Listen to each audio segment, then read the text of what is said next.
Good evening, everyone. My name is Nara Lee. I'm the Senior Program Manager for Outreach at the Jack Kent Cooke Foundation, and I welcome you to our webinar on the Cooke College Scholarship. We're anticipating to take about 45 minutes today to go through the program benefits and to introduce you to the foundation, answer your questions. So thanks for joining us today. The Jack Kent Cooke Foundation provides the largest scholarships in the country to high-achieving students from low-income backgrounds, and the foundation's mission is to advance the education of exceptionally promising students who have financial need. So I'm really happy that you all are here to listen to this webinar about one of our 3 scholarship programs. We have 3 scholarship programs. Today I'm talking about the Cooke College Scholarship, which is for high school seniors to apply to for college. We also have a community college transfer scholarship that's called the Undergraduate Transfer Scholarship. So that application is also open now. So apologies if there were a couple of, I know there some folks are confused which webinars this is for. So today I'll be talking about the College Scholarship webinar.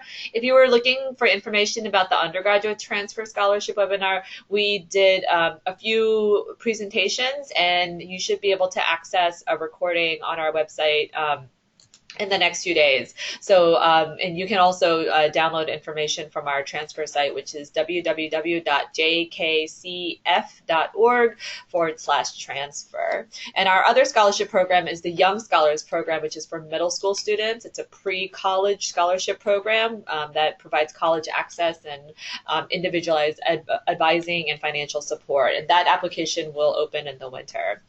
But today we are here to talk about the college scholarship. So if you're following online, hopefully you're seeing the PowerPoint, which will be available after today's presentation. We're recording this webinar, so a recording will be sent to you if you registered, and so that's okay if you miss part of it or you need to dash out. We will send a copy of the PowerPoint and the recording to everyone who registered today.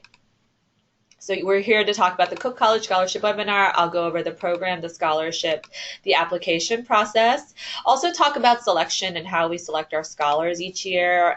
Some tips for those of you who have started your applications. Good for you. And also take some questions. If you have questions, we have a large number of people in the webinar room. So please use the question answer function, which is as part of GoToWebinar. You can also use the chat and send it to the group in general, or if you can select me to send it to the JKCF presenter, that would be great. And I'll try to get to as many questions as possible today. So let's get started. The program benefits. The scholarship provides the opportunity for students to attend the most selective schools in the country, have the freedom to focus on learning.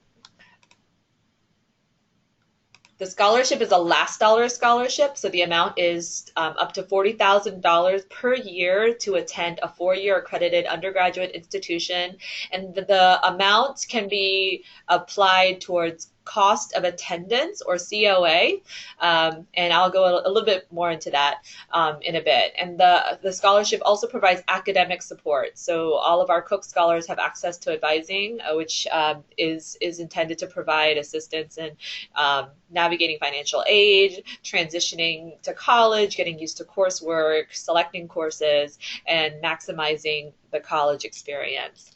So our scholarship is called a last dollar scholarship. And what that means is all of our students must apply for financial aid, complete the FAFSA, and request financial aid from their institution that they attend. And based on their application for financial aid, the colleges will issue a financial aid package that denotes a cost of attendance for the school. That usually includes more than just tuition, room, and board. It includes books and technology fees, living expenses, other required fees. And then we apply all of the aid, the merit aid, and everything, or other outside scholarships first, and then the Jack Kent Cooke Scholarship is applied at the end, which is why we're called a last dollar scholarship. And this, in that way, because our support is all the way up to $40,000, we can really maximize the amount of support a student is getting. So that way, if you're getting $10,000 from an outside scholarship, that is a flat $10,000 financial award, then it won't be diminished from your aid package or anything like that. The scholarship is renewable for up to 4 years. You don't have to apply to the scholarship again once you get it, but you do have to renew your scholarship. And the intention of the scholarship is that you will use it for the 4 years. So it's an incredibly generous award. One of the added benefits of the Cook Scholarship that a lot of people don't know about is that our Cook Scholars are eligible for graduate school funding. So you have to apply, but within 2-3 years of graduating from college, you can apply for graduate school funding at a generous amount of up to $50,000 a year for up to 4 years. Many of our scholars continue on to grad school, and that's one of our big objectives is to encourage our students to do so. There are no restrictions for our college scholarship or the graduate school funding in terms of what you can study. So any area or field of study or discipline is allowed. So each August, we welcome new Cook Scholars from all 3 of our scholarship programs to a one-of-a-kind gathering called Scholars Weekend. The weekend gathering is an all-expense paid experience. It's an amazing time to meet new and current scholars. Alumni also sometimes attend the event to run workshops, and it's a great time to just learn about different leadership and service opportunities, and get oriented to the scholarship, of course. But it's usually a really, really nice time to celebrate the achievements of our new class of scholars. Usually it's over 400 scholars who attend. So every other year, the foundation also hosts alumni of the scholarship programs at a special summit. Currently, there are actually over 1,000 alumni across the country and around the world. And this is a picture of our alumni summit that was held just a couple of weekends ago in San Francisco. Cook Scholars also have access to special leadership and service opportunities within the scholar community, but also beyond. We have special graduate scholarships at Oxford and Cambridge for just our Cook Scholars. What you're seeing here is an image of our Executive Director, Harold Levy, giving a special recognition to Chat Travieso, who is a Cook alum. He received the Quinn Prize, which is an internal award for Cook Scholars in the amount of $10,000, recognizing outstanding contribution to a field and community. Chat is an architect with a graduate degree from Yale, for which he got our Cook Scholarship, and he designs environmentally friendly and conscious structures that engage the community in really interesting and innovative ways. He created a park bench or a bus stop bench that has books in it in the city of New York, so you might have actually seen some of his work around the city. Cook Scholars are not only smart, academically talented students, but they have unique stories and big goals for themselves and their community. A lot of people ask me, what makes a Cook Scholar? Who are we looking for? We have a motto here at the foundation. It's think big, work hard, achieve.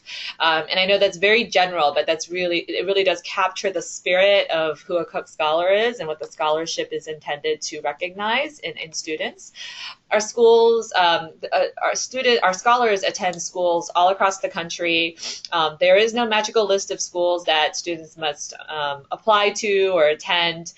Here is a sampling just to show you just the caliber of our Cook Scholars that are accepted to receive our scholarship.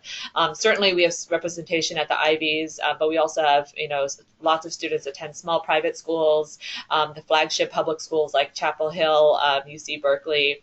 The main focus of our scholarship is to be able to provide students with the funds to attend schools that they otherwise would not be able to attend. Abby McPhee is the lovely lady in the picture here. She's actually one of our scholars who attends Tufts University. She actually serves on the admissions committee in the admissions office at Tufts, helping prospective students learn about the university, and she shares about her experience too. So our Cook Scholars tend to attend the most selective schools in the country, and they also are not alone. So once they land at school, there's usually a number of students, a number of other Cook Scholars at the school, and it's a really nice community. So I've gone through a little bit about the program and who the Cook Scholar is. For the application, I'm going to run through the eligibility requirements. So students should be graduating from high school in this coming spring, which is spring 2017, and they must be graduating from a high school in the United States. Students should also plan on attending an accredited four-year college beginning fall of 2017. Applicants must also have an unweighted GPA of 3.5 on a 4.0 scale. And just like most selective schools, the Cook Scholarship does require test scores. We're looking for students who scored a minimum of 1,200 on the SAT, which is combined critical reading and math on the old SAT, or a 26 composite score on the ACT. And finally, because our scholarship is intended for students from low-income backgrounds, we're looking for students who have unmet financial need. While it is hard to generalize with so many individual situations, cost of living does vary widely in this country, but the majority of our applicants and semifinalists will be Pell eligible or would be Pell eligible in terms of household income. The average household income for last year's group of selected finalists was right around $35,000. We have an eligibility quiz that is built into the application. It asks a series of questions. So if you answer those questions, then you'll be able to know right away within less than a minute whether you're eligible to apply for the scholarship or not. And I'll show you the website if there are those of you in the audience who haven't taken the eligibility quiz yet, or if you're teachers or parents that don't know if your student has taken the eligibility quiz yet. So a little bit about the application. You're looking at a slide that lists your application team. I really do like to think of the people who are going to be helping you complete your application as your team, and I encourage you students to think of those individuals that way, because they're really going to be the ones helping you get everything together. It's not just you or the applicant, the student applying to this program. You will need other people's help, and that's an important part of the application process. So obviously there's you out there, the students, the applicant applying. So you're going to do your part, and I'll go over some of the application components later. There's also the parents. The parents are really important, or guardians, going to tell us a little bit about your household, your family, but mostly the financial information that's required to determine financial eligibility and need. Also, academic recommenders. We require 2 recommendations. And then finally, the principal or guidance counselor, we call it the school profile form, and it can be completed by whoever can complete some basic information about your school, like how many people go to your school, what's the CEV code, basic things like that. And to also confirm that you are a student enrolled at their school. So before I delve into the different application components, I'm just going to share some common tips for the scholarship application. The application is open now, and the deadline is November 30th this year. It's after Thanksgiving. My biggest tip is at this point to begin right away. So if there are those of you who are out in the audience who haven't started your application, please begin right away. Many students don't allow enough time, and once you're in the application, you can take the eligibility quiz and find out right away whether you can apply for the scholarship or not. If you're not eligible, then we provide you some resources, and we encourage you to apply to other scholarships, because there's a lot of other scholarships out there. If you are eligible, then you'll be in our system, and you will get periodic updates so that you won't forget as we get closer to the deadline. So it's really good to just go ahead and open an account and get started right away. My second tip is to follow up with your application team, your recommenders, your parents, guardians, and guidance counselors. Sometimes students just focus on their part, and then they just they just said, well, I'm done, and I just have to wait for other people to finish their part. Just like for college applications, you want to be very proactive in your application process. So the recommenders that you ask to write something for you, please follow up with them. Same thing with your parents, and the school profile form, which is usually completed by the guidance counselor. And then finally, it's good to have a good start and follow through, but you want to finish the application.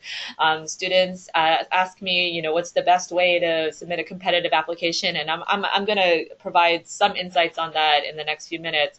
But the best application is one that's complete. We will not consider incomplete applications. All parts of the application must be complete by the deadline, which is November 30th, 2016. We receive a lot of applications and we cannot extend deadlines to people. So in order to avoid having any delay, make sure that you're making progress on it, but certainly hit submit by the deadline. Set a reminder on your calendar. Like I said, we will be sending emails alerts to everyone who has started an account and is eligible for the application. So be sure to check your email. So this is a screenshot of the application. This is actually the school form. And I'm going to jump over to my browser, which will show the actual application. When you go into the application, it's pretty logical. There's a menu on the left side that shows all the different components once you complete the eligibility quiz. And one of the first things that it asks you to do is to tell us if you're homeschooled or not. In most cases, students are not homeschooled. And if you're not homeschooled, then it'll ask you for an email of your school official. And your school official is usually your guidance counselor or someone who can fill some information out. Please do not use a generic school address. Find out your specific counselor's name or a specific person who can fill out this form. Jumping back to the PowerPoint. The school profile form simply asks for the school name and confirmation of the school address, the CEB code, which is a special code that is assigned to each high school, and then it asks for a school profile. Many schools, high schools, have a profile that is sent to colleges. We just ask for that same information. So it's not a very lengthy form, so you can tell your counselor this is a very simple form that I need, and they will be asked to answer some questions under applicant academics about your enrollment at the school.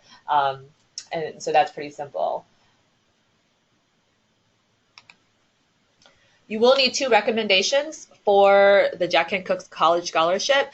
One recommendation must come from an 11th grade core subject area teacher. And core subjects include English, any English class, math, social studies, science, or foreign language. The second recommendation can come from any other teacher from high school. And to keep in mind, the selection criteria for the scholarship include academic ability and achievement, financial need, persistence, a desire to help others, and leadership. And I would keep those 5 criteria in the back of your mind as you think about who to ask for recommendations. And also go ahead and share that information with your recommenders. Share that you are applying for a very competitive scholarship, that when the deadline is, a little bit about yourself. I think it doesn't hurt to help jog the memory of your teacher if you haven't had them in about a year, to remind them why you love their class so much, and then also say, well, this scholarship in particular is looking at academic ability, achievement, financial aid, but is also going to be looking for students who have persistence, a desire to help others, and leadership. Recommenders will get an email. This is a draft. This is actually last year's draft, but this is pretty much what the email will look like in your teacher's inbox. As soon as you tell us who your recommenders are, they will get an email, and the email will say, so-and-so student is applying for the Jack Kent Cooke College Scholarship, and you've been asked to submit a recommendation form. It provides a special link for them to go to complete the form for you. You will not be able to see the contents of what they write, but you will be able to see on your application dashboard when this form is complete. And it also has information about what they, who they can contact. There's a contact us form and phone number if they have trouble or any technical, difficulties. The recommendation form does not need to be a formal letter. It's an online form, and it should only take about 20-30 minutes to complete. We do want thoughtful responses, but it does not take a very long time to complete the recommendation form. So you can tell your recommenders that, you're really, really grateful for their help and their support, and go ahead and tell them it's an online form and it shouldn't take them too long to complete it. I'm going to switch over to the application screen to show what the recommendation request information form looks like. So after you enter your school counselor's name, there's recommendation request, and there's recommendation 1, there's recommendation 2. As you see on the screen, we ask for the first and last name of recommender 1 and their email address, and the same thing for recommender 2. There's a lot of text here to remind you who can submit a recommendation. So recommendation 1 must be one of your 11th grade core subject area teachers. Recommendation 2 can be completed by any other teacher who can speak to your academic ability and the selection criteria, and there's some other information there. Please be sure as you work on the application to save. If you go down at to the bottom of every page of the application, there's a save button. So you can always revisit it. It's very unlikely you're going to complete the application in one sitting, so you can save, and we encourage you to come back and work on the application a little bit at a time as you get closer to the deadline. Here's a sneak peek at what the recommendation form does look like. Your recommenders will pretty much see something that's similar to what I'm showing on the screen right now. It asks, how would you, rate or describe the applicants or the students' concern for others? How do they work with others? And it also provides some text boxes saying things like share an example to help us understand the student's leadership qualities, things like that. Again, it should only take 20-30 minutes to complete, and we really make it as simple as possible for your recommenders to share their insights about you. Okay, the parent form. So the parent guardian forms are really important because it's mostly financial information, and that is a huge part of the scholarship. Depending on your family situation, you may have one parent guardian completing the form or both. Please follow the directions in the application. You will need to include or add your parents' names and also their email address. And this is important because your parent will get an email. So it must be a separate, you cannot put your email as your parent. It might be the case that you're working with your parents on the financial form or their form, and that's perfectly fine, but they still need their own separate login. So you need to have a unique email identifier entered for your parent or guardian. For 2015, we require all forms, including the 1040 tax form, any W-2s or schedules or attachments. And for 2014 and 2013, we only need the 1040 forms. And then we ask some basic information about your household, like how many people are in your family, residing with you, that kind of thing. If your family, did not file taxes and that kind of thing, your parents can read the directions in the parent form, and please follow them and supply other documentation as appropriate. So the most important part of the application is the student portion. The applicant should get ready to share with us information about the high school experience, activities and involvement, things like honors and awards. We also ask about your college plan. So in the application, we ask you for your top 3 college choices. Obviously, this is a merit scholarship, so we're going to ask about academics, your grades. You're going to provide a copy of your high school transcript up to this point. We ask for a copy of your test scores. There is a self-assessment and a conduct survey, which I'll talk about in a little bit, but hopefully this will be helpful. I'm going to break it down. The application can seem overwhelming. It's very similar to college applications, so it is on the long side. I totally understand that. But if you break it down, it's actually a lot of the material that's in our scholarship application are things that students are preparing anyway for applying for college, especially selective schools. So in essence, you have a lot of this material. You just have to submit it to us. I'm going to break down the student portion of the application into 3 chunks, just to show you that not everything is going to take a ton of time. So for example, there's something called the self-assessment and conduct survey as part of the application. It's the last 2 sections of the application. These are short questions like how did you hear about the scholarship, some demographic information, and also some fun questions about your working style and your learning style. They shouldn't take very long, and they're very quick. And most students do it towards the end, but it doesn't take very long at all.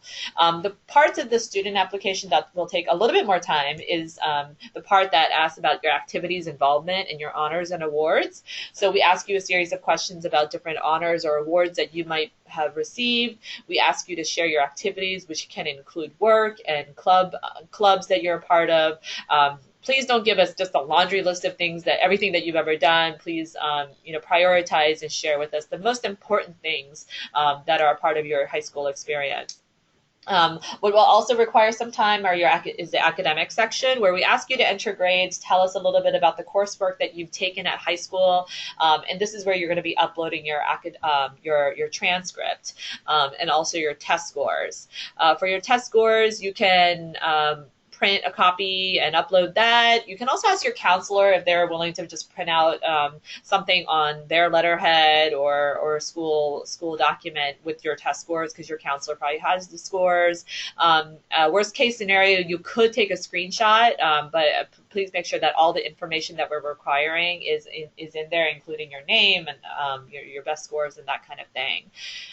For the test scores, those of you who took the new SAT and need to convert, if you log into your College Board account, there is a conversion tool. So just go ahead and look at your score report and convert if you need to. For the ACT, we were asking for a minimum composite score of 26, as a reminder. And then finally, the part of the application that will take a little bit more time are the short answers and essays, as well as your college plans. The short answers are limited to about 600 characters. That's about a page of writing, sometimes less. The essays that are a little bit longer, there's 2 of them, are limited to 1,800 characters, which is about 3 pages. I do encourage, you can save your work and your progress on the application as you go along. For the short answers and essays, even though short answers are not very long, you might want to do it in a Google Doc or a word processor and then cut and paste later, especially if you kind of are the type of person who needs to reflect and do different drafts and edits, which is highly encouraged. The college plans, as I mentioned earlier, we asked you for your top 3 college choices. We also ask you to reflect briefly on how you approached the college search and why you included the colleges that you did. Obviously, a lot of colleges don't have deadlines until January, some not even until February. So we're not asking you for every single college that you're applying to, but your top 3 choices to give us an indication of where you would really like to go and how thoughtful you're being about the college search process. Here's where I give an additional tip. Please don't just put one school. As a general rule, especially for students who are looking for financial aid and the type of students who are qualified to apply to our scholarship, we encourage students to, as many college counseling officials would, to apply to at least 3 schools, maybe 4 or more, to maximize the opportunities you have, the chances, and also the possibility of financial aid, so that you have the freedom of comparing different offers and being able to weigh them against each other. So for the short answers and essays, and I'm actually going to give you a preview for those of you who haven't actually entered the application of what the prompts are this year. My recommendation is to create a chart of all the essays you need to create for all college and scholarship applications. Hopefully you're applying to other scholarships too, and you're working hard on your college essays. It's good to sort of, organize what all the the different kinds of essays you might need to prepare. Certainly never cut and paste one essay for one school to another. That is a really, really big mistake. But you might be able to see certain themes and patterns, because ultimately all personal essays are trying to get to know you, the student, as an applicant better. So even if they might be asking you things like, so I'll give you an example. One of our short essay questions is, what is something that is very important and under discussed? So clearly my tip is to, one of my tips is to answer the question. You want to make sure you answer the question that is being asked in the prompt. But in doing so, you want to make sure that you're revealing a little bit about yourself, because ultimately that is the goal and the objective of the essay questions. As a representative of a scholarship organization, we're trying to find out about all the selection criteria that I shared with you earlier. Through responses, to the short answers and essays, that's where we're looking for, evidence of academic achievement, someone who's curious about learning, someone who fits the Cook Scholar character of thinking big, working hard, someone who is persistent, has leadership, and is is committed to helping their community in their own ways.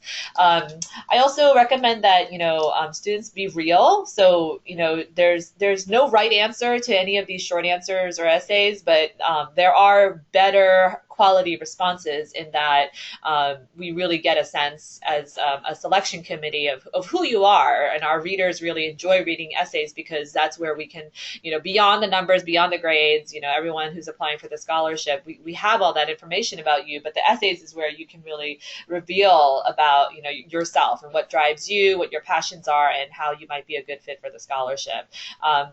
There are sometimes some difficult stories and some very personal reflections students are sharing with us, so I encourage you to do so, but also remember to remain positive and to be reflective in how experiences shape you. I also recommend that students ask for feedback from at least one or two readers. It doesn't have to be your English teacher. It doesn't have to be your college counselor. It can be somebody that you trust, but certainly for proofreading, but also for just general content and flow. Ask somebody who you trust to give you some insights about, does this sound like me? Does this sound like an interesting essay? Please proofread. This is, we're not grading English papers, but personal essays are an important way for us to see your academic talent. And even if you're not a writer or you're not aspiring to be an English major, writing is an academic exercise, and this is an academic merit scholarship. So if you spell things wrong and you're not proofreading, then that is not a good impression to leave.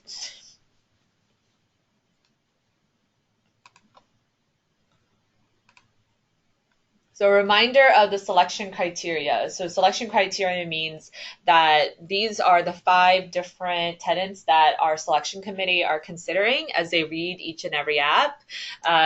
We approach our selection process for the scholarship in a holistic way, which is something that a lot of selective schools and private schools use for admitting classes. It's very similar to what your college admissions officers will be doing. Holistic, if you don't know, means that we take a look at the entire application. So we're not going to give the scholarship necessarily to the top 100 students who have the best SAT scores. As I mentioned earlier, we do have a minimum test score requirement to apply for the scholarship, but once you are eligible for the scholarship, then we're looking at all 5 of these aspects for every applicant. So in the same way, we're not going to give the scholarship to necessarily everybody who has a 0 AGI or everyone who has 20 leadership positions or things like that. There's not one criteria that's going to supersede the others, but everything is sort of weighed in a balanced way, and that's why our selection committee spends a lot of time deliberating and reading applications and trying to learn about students. This is also why the short answers and essays are really, really important.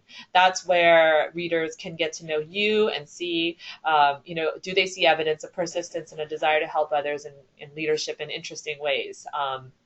That's really how we select our Cook Scholars. So an overview of our timeline. This application opened September 30th at the end of September. The deadline this year is Tuesday, November 30th at 12 p.m. Eastern Standard Time. That is the application deadline for all components of the application. So not just the student part, but the parent form, the recommender forms, everything needs to be submitted by 12 p.m. on November 30th. There will be no extensions. We anticipate notifying semifinalists and all other students about their progress in the application selection process in January, February. Semifinalists are our top 600 students from the applicant pool who will move on to consideration. And then sometime in April, we look forward to announcing our finalists or our Cook Scholars. So make sure you stay tuned to your email. Students, as an aside, as you finish your your part of the application, you will also receive a special invitation to College Point, which is a free college advising and financial aid advising service provided by our partners at America Achieves. So we hope that you will take advantage of this. It's a completely free service. It's all online where you can get some additional support and help as you work on your college applications. Also give you some insight about FAFSA, which is very, very important for all students to complete. So be sure to keep an eye out on the email inbox that you use to apply to our scholarship. If you need additional information for the latest updates, please always go to our main site for the college scholarship. Again, this is for the Cook College Scholarship. It's www.jkcf.org/college. You can also just go to jkcf.org and go to the scholarship section and make sure you select Cook College Scholarship. The deadline, I cannot emphasize it enough, November 30th. Application.jkcf.org should take you directly to the application. You can also get to the application by going to the website, jkcf.org/college, and clicking on the apply button. We have a call center. It's a customer care center that's open during business hours, Monday through Fridays. You can call toll free 1-800-941-3300. This number is also available once you open an account. This number is also something that appears on that first initial page when you log in. There's also an email address for the customer care center. It's scholarships@jkcf.org. It's scholarships plural at jkcf.org. So the customer care center is a great place to contact if you get locked out of your account, or maybe you did something with the eligibility quiz and you don't understand why you didn't pass the eligibility quiz, or you're having technical problems with your application. Maybe you're trying to upload something and it's not working. Maybe your recommenders are not seeing the email that should have been in their inbox because you added them as a recommender. All those kinds of things you can ask. You can also, if you're unsure about your own eligibility or have other questions about the program, go ahead and email. I would ask that, especially if you have a technical question or you have a troubleshooting question, please be as specific as possible. Tell us what page of the application you're working on and what specifically you're having issues with. But we encourage you to please reach out to us because we can't help you if we don't know that you're having issues. Okay, so I have a few minutes to take some questions. I see some folks are typing some good questions in the question answer box. For those of you who joined us late, we are recording this webinar, so this will be recorded, and since you registered, everybody who registered will get a copy of the recording as well as a copy of the PowerPoint. So let's go into questions. Questions about test scores. So you can super score. That's a very good question. So if you took tests a couple times and you did better on one section and better on another section another time, so that's absolutely fine. Go ahead and share those scores with us.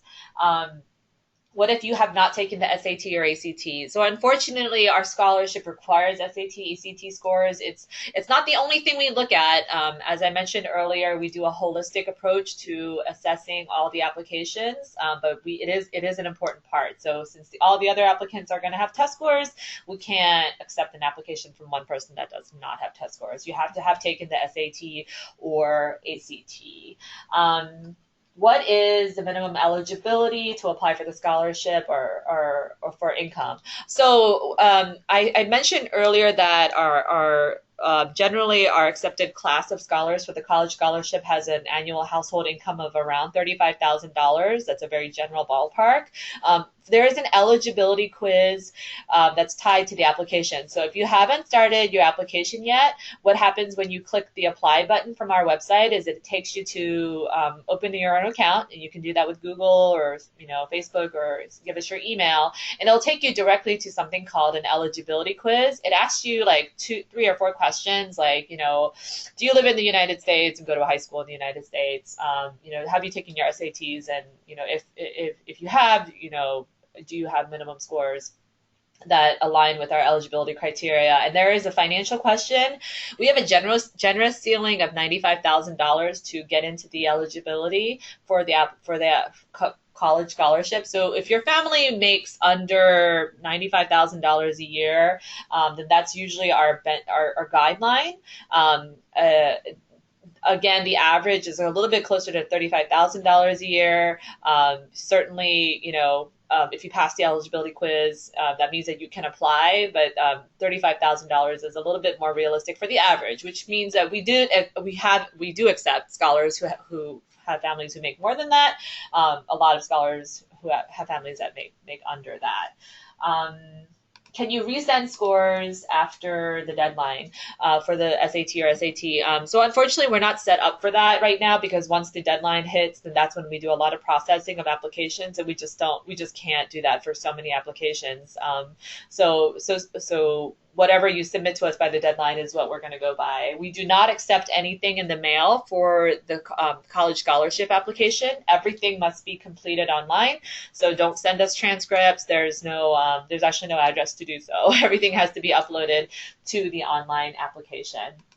Does the transcript for high school have to be an official one? Yes. We understand that once you open, in a lot of schools, if you're getting a paper copy of your transcript, they might put it in an envelope, and then once you break the envelope, then it's no longer official. That's fine.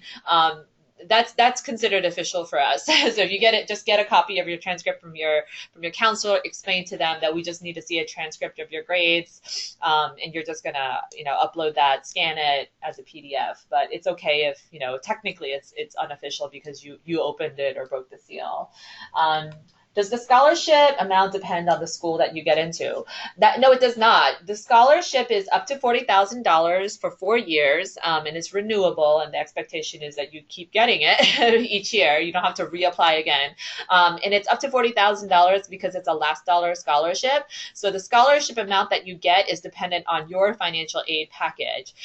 So in most cases, students will get a set amount that they have to pay freshman year. So maybe there's a gap of $10,000. So you have to pay $10,000 freshman year, but the second year, for whatever reason, you need more, $15,000, and the third year maybe you need less, only $7,000. So that's why the amount varies. The payments are made directly to the college, and we do cover work studies. So if, for example, your financial aid package, gave you a generous scholarship for most of the things at your school, but said, oh, you can take $5,000 out in loans, and here's $5,000 of work study for the year. Well, you can still do work study because that is something that has been granted to you, but the Jack Kent Cooke Scholarship will actually pay the $5,000 for the loan and then $5,000 for work study. So you don't have to, and everything is taken care of and takes the burden off of you. What grade level does the scholarship start from? So we do have 3 different scholarship programs, and I think there might be some confusion. So we have the Young Scholars Program, which is only for 7th grade students to apply. It's a special pre-college program that goes from 8th grade all the way to 12th grade, and we stay with those students for 5 years and help them get into the top colleges in the country. Actually, many of those students also become college scholars with us. Today, we're talking about the Cooke College Scholarship. And for the Cooke College Scholarship, you must be high school seniors to apply and expect to start college fall of 2017. So I hope that clears that out.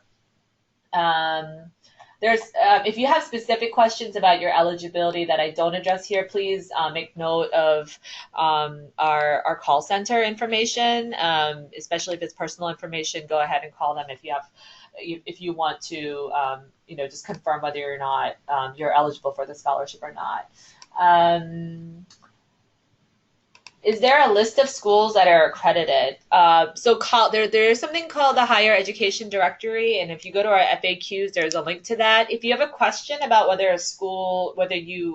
you could use our college scholarship at a particular school, you can also email our scholarships@jkcf.org account. Generally, it must be a 4-year college or university that's accredited and must be in the United States. Is there any way to fill in the eligibility quiz before beginning the application? Well, actually, you can't start the application until you do the eligibility quiz. So yes, everybody must do the eligibility quiz. When you hit the apply button on the website, it asks you to create an account, which takes less than 10 seconds, and you just need an email address, or you can use your Google account, and it takes you directly to an eligibility quiz. So once you log in, you'll sort of see what I mean, and then the eligibility quiz takes takes like a minute, less than a minute to do. So everybody has to do the eligibility quiz before you actually get into the application. Are homeschoolers eligible for the scholarship? Yes, indeed. We encourage you to apply. There is a question in the school profile that says, are you homeschooled? So in your case, you will select yes. And then based on that, we will ask you for some documentation. You will still need to provide us very similar information that students attending private and public schools are providing, which is a record of all the courses that you've taken. For homeschooled students, please try to get recommenders that are not your parents. We understand in some cases your parents can speak best to your academic growth and progress over the past couple of years, but in general, we really discourage using only your parents. Please try to find someone who has mentored you and taught you or seen you in an educational setting. When submitting scores for the SAT or ACT, is there a code that we put in? Unfortunately, at this time, we're not set up to receive scores digitally. That's something that we're working on. So in the application online, there's a test score section, and really you're just going to be uploading a copy of your printed test score report or a screenshot or a counselor letter that says that these are the scores that you got or received on the SAT or ACT.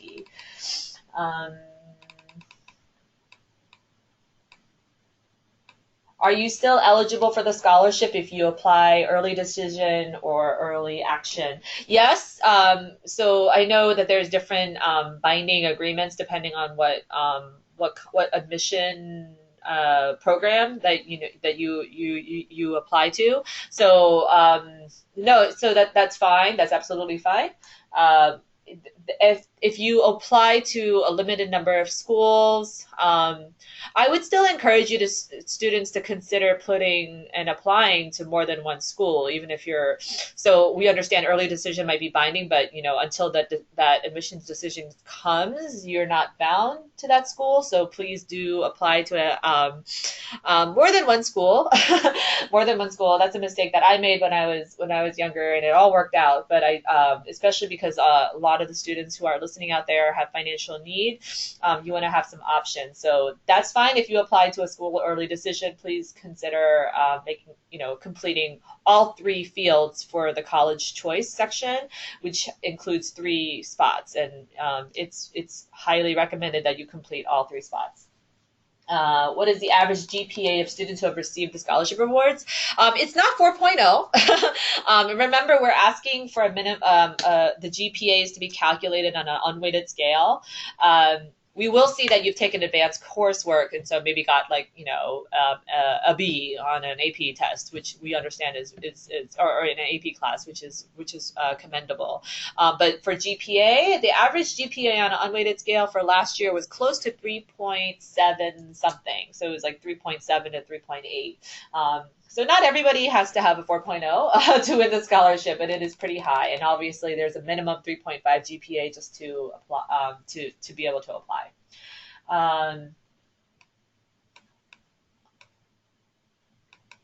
A question about one of the essay prompts. So one of the essay prompts asks, what is something that is important and under discussed?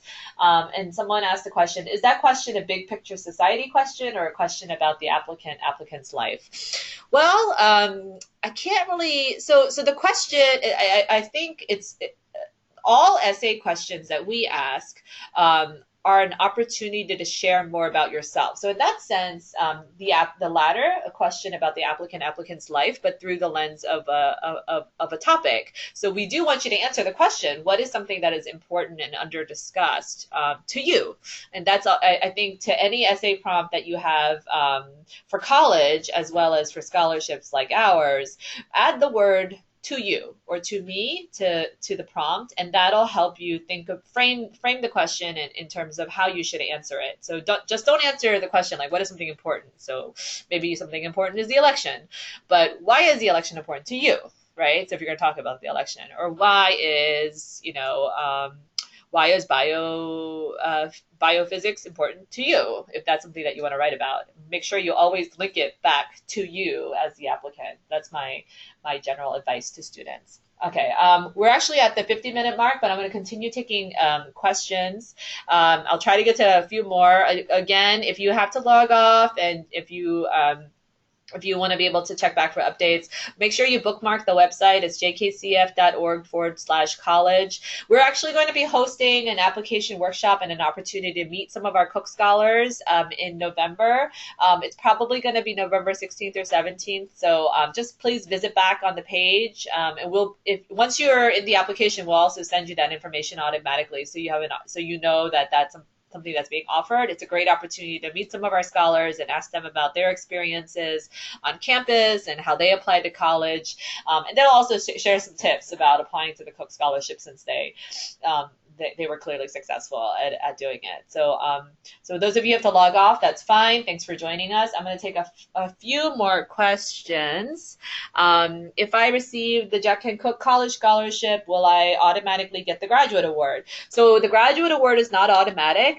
You do have to apply for it, but the Graduate School Award is up to $50,000 for up to 4 years. It is only available to Cook Scholars, so it's not available to new grad students who've never been Cook Scholars before. It's a really awesome benefit. We have a lot of students go to grad school every year, and I think that's something that we're really proud of. Can a Cook Scholar major in any area? Yep. We don't have any restrictions in terms of discipline and what field of study. Do I have to be a U.S. citizen to receive the scholarship? No. I laid out the eligibility criteria earlier, and we do not have a residency or citizenship requirement. You do have to be attending high school in the United States, however. If you're accepted as a Jack Kent Cooke Scholar, do I have to maintain a certain GPA to receive the scholarship? Yes, you do. We do expect students, our Cook Scholars, to maintain a cumulative GPA of 3.0 or better. We also do have advisors. So I mentioned that one of the perks of the scholarship program is that there's an advising component, which is a great support system. I know myself, I was a first-gen student who went to college, and it's really difficult transitioning to college from high school. Even if you were, really a hard worker in high school, college is a whole new game. So our advisors are really there to support you, and we know some students struggle, and it's expected, because our students are attending some of the most selective schools and challenging programs of the country. So it's not like a one strike you're out type of thing. Our advising staff will work closely with our scholars to help them succeed and get help when needed. A couple more questions.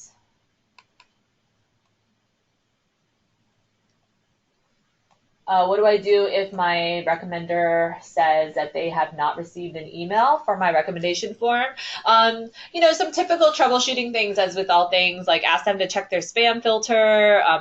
Especially with school-based email addresses, sometimes there's a lot of firewalls and, server set up that restrict some of the emails coming through. Worst case scenario, I would ask your recommender, if they really don't see it in their spam and they're like, I'm not getting this email that I'm supposed to be getting, maybe ask them to set up a Gmail account or a third-party account that's not a school-based one, and see if that works. If you made a mistake in terms of entering the wrong information for your recommender, go ahead and call our call center. Our customer care representatives can help you reset or fix anything in your application.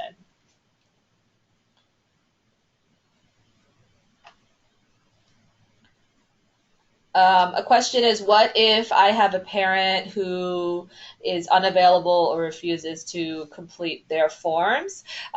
So I know that is an unfortunate situation that can come up. If that is really the case, then we ask for a full explanation and any accompanying documents that you can provide to support your application. But please, there is a section in the family and the financial section so I would encourage you to just provide a full explanation.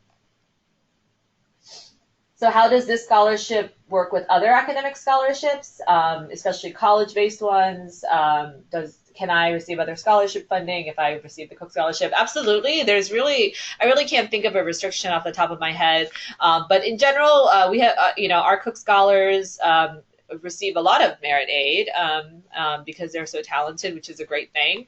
And then we apply our $40,000 to help support those students. There are some students who need the full $40,000 every year, and then there's some students who use less and different amounts each year. So again, as a last dollar scholarship, we have all of the other funding from your school, from your need-based aid and merit aid from your school, and maybe other scholarships that you've gotten applied first, and then the up to $40,000 amount can be applied at the end, and that really helps maximize the amount of award that you get. In a case where you might have multiple scholarships and you don't want to put everything in one year, we do try to work with with your school and try to distribute the amount so it maximizes how much support you get, because it's a waste to put $60,000 in one year when you only need $30,000. Those kinds of things. We actually have grants and financial aid staff on staff at the foundation, and that's their job to make sure that the bills get paid and the colleges that our Cook Scholars attend get statements and all the wonderful things taken care of before a student enrolls.